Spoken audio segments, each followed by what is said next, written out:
Nicole "Snooki" Polizzi is recovering after undergoing a hysterectomy as treatment for stage 1 cervical cancer, and she has now shared an unusually personal account of what happened before and after the operation.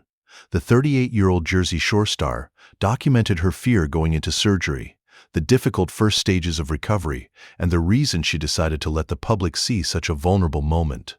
But one important question is still unanswered.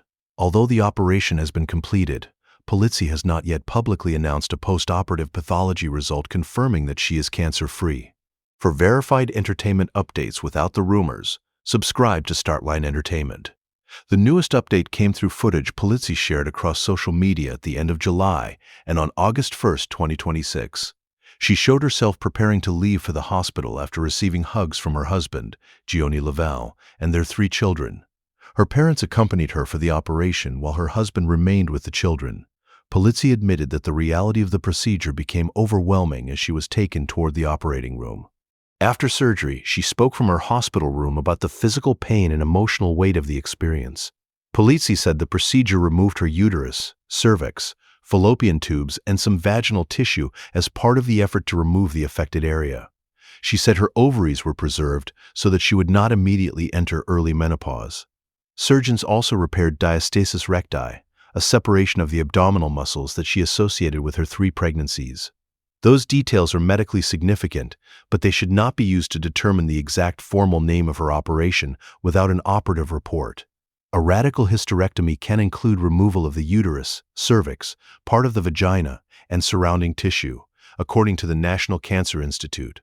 Polizzi, however, has not publicly released complete surgical records or identified every structure examined, so the safest description remains the one she used herself: a hysterectomy performed as treatment for cervical cancer. Polizzi became emotional while describing the recovery and briefly stopped the recording before continuing. She said she was doing her best to remain optimistic, praised the nurses and doctors who cared for her, and noted that walking became slightly easier after the first attempt.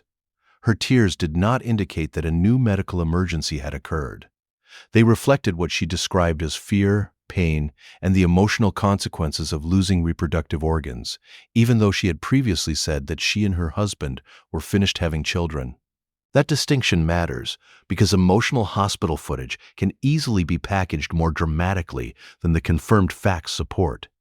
As of the latest public update, Polizzi was recovering from the procedure. No report from her representatives or medical team said that she had suffered a surgical complication, entered intensive care, or experienced a new spread of the disease. The known update is that the surgery was completed and that the initial recovery was painful. The story began years before the operation. Polizzi said she had received abnormal Pap-smear results for approximately 4 years. Those findings prompted her doctor to recommend more frequent monitoring than the schedule generally used for people without abnormal results. But because Polizzi found the examinations uncomfortable and feared further procedures, she said she stopped attending for roughly a year and a half. During 2025, her doctor repeatedly contacted her and warned that she needed to return for additional testing. When she eventually did, the results showed a large number of abnormal or precancerous cells. A colposcopy, biopsy, and later cone biopsy led to the discovery of cancerous cells in her cervix. On February 20, 2026, Polizzi publicly disclosed that a biopsy had confirmed stage 1 cervical cancer. Stage 1 means the cancer has been found in the cervix and has not been classified as spreading into more distant areas, although that stage contains several substages that affect treatment decisions. Polizzi has not publicly provided the precise substage, tumor measurements, or complete pathology. Those absent details are why outside observers should not try to design or evaluate her treatment plan from social media posts. After the diagnosis, Polizzi underwent a PET scan. She said in an April interview that the scan showed no evidence that the cancer had spread. Her reported treatment plan was then to proceed with a hysterectomy, with the expectation at that time that she would not require additional treatment afterward. That expectation was encouraging, but it was still a plan made before the operation and final postoperative review. Polizzi's first reaction to the diagnosis had been fear. She said she cried in her car, immediately thought about her 3 children, and began imagining the most serious possible outcome. Her older children understood enough about cancer to ask whether she was dying, while she tried to reassure them that doctors had found the disease early and that she was addressing it. Her children are Lorenzo, Giovanna, and Angelo. Polizzi said the support of her husband, parents, children, friends, and Jersey Shore castmates helped her through the months of appointments and uncertainty. She also described the cast as an extended family whose members remained in regular contact while she dealt with the diagnosis. The cancer disclosure also changed Polizzi's relationship with the audience that has followed her since Jersey Shore premiered in 2009. Instead of presenting only a finished recovery story, she chose to document the uncertainty in real time, from the diagnosis and treatment decision to her anxiety immediately before the operation and the painful first hours afterward. She said the purpose was to give other women facing similar procedures a public example and to show that being frightened is understandable. Her central message has consistently concerned follow-up care. Polizzi has acknowledged that she avoided appointments because of discomfort and fear, even after abnormal results indicated that closer monitoring was necessary. Her warning is not that every delayed Pap test will lead to cancer. It is that abnormal results and requests for further testing should not be ignored simply because the next procedure feels frightening. The National Cancer Institute explains that a Pap test examines cervical cells for changes that may become cancer if left untreated, while an HPV test checks for high-risk HPV types associated with cervical cancer. Screening frequency depends on age, health history, the type of test used, and whether previous results were abnormal. Someone who has received an abnormal result or a cancer diagnosis may need a schedule very different from routine screening guidelines.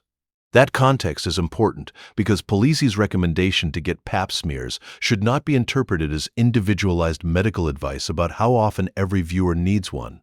The appropriate interval can vary. The practical message supported by her experience is to attend recommended appointments, understand the result, and complete any follow-up testing requested by a qualified medical professional. Surgery is one possible treatment for selected early-stage cervical cancers, but the type and extent depend on factors that include the exact stage, tumor features, whether the cancer appears to have spread, and the patient's reproductive plans. National Cancer Institute reporting shows that some patients with carefully selected low-risk early-stage disease may undergo a simpler operation, while others require a more extensive procedure. That medical background cannot determine why Polizzi's surgeon made every specific decision in her case. The preservation of her ovaries is another detail that has attracted attention. Polizzi said keeping them was intended to prevent immediate early menopause, but preservation of the ovaries does not mean the operation was minor, nor does the removal of her uterus mean her cancer status can be determined from the surgery video. Her final status depends on pathology, medical follow-up, and her treating team's assessment. This is where the current story reaches its most important limit.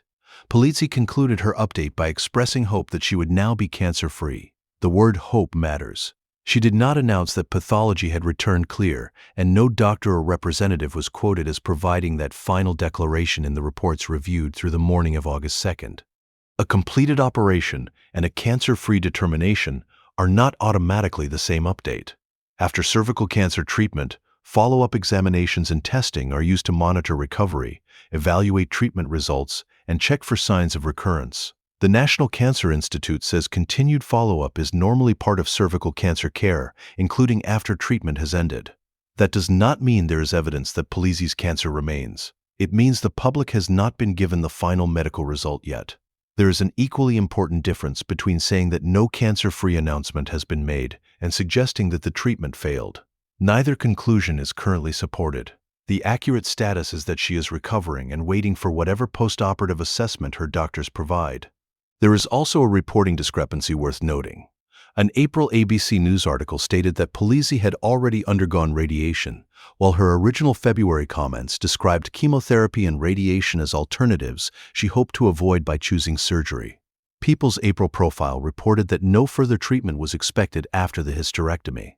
Because the radiation claim was not corroborated in her later accounts or the other major reports reviewed, this script does not state that she received radiation. The public response has largely focused on her openness, with followers sharing their own experiences and asking questions about recovery. Polizzi said those messages helped her feel less isolated after the diagnosis. Reports also noted support from castmate Sammy Giancola, but there has been no comprehensive public statement from every member of the Jersey Shore cast about the operation. The Startline takeaway is that the real change in this story is concrete. In February, Polizzi was discussing a new diagnosis and an uncertain treatment plan. By August, she had completed the operation doctors recommended and entered recovery. The timing matters because her story has moved beyond preparation, but it has not yet reached the point where the public can accurately declare the medical outcome final. Viewers should not assume that her tears mean her condition has worsened. They should not assume that preserving her ovaries means the surgery was easy. And they should not turn her hope of being cancer-free into a confirmed diagnosis before she or her medical team releases that result.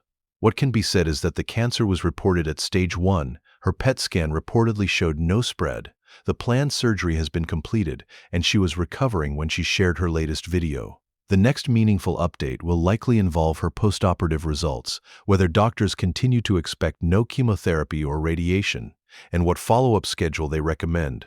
Until then, the clearest verified story is not simply that Snooki cried before and after surgery. It is that Nicole Polizzi confronted a diagnosis she once feared addressing, completed a major treatment step, and used that experience to urge others not to let fear keep them away from necessary medical care.